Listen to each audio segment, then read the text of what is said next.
Yo, what's up guys? For today is another video. At ngayon ay gagawa ulit tayo ng commission portrait. At ito yung commission na gagawin natin.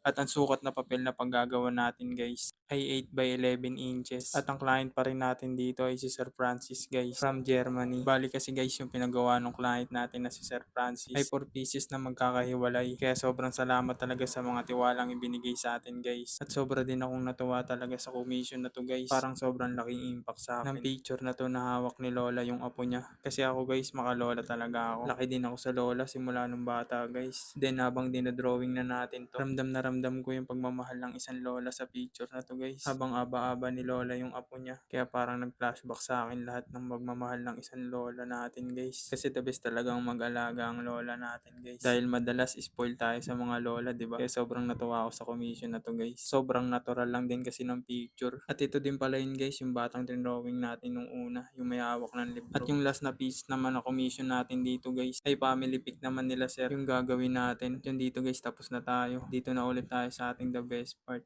ay ang ating perma. At yun, okay na to guys, ito na ang ating final result.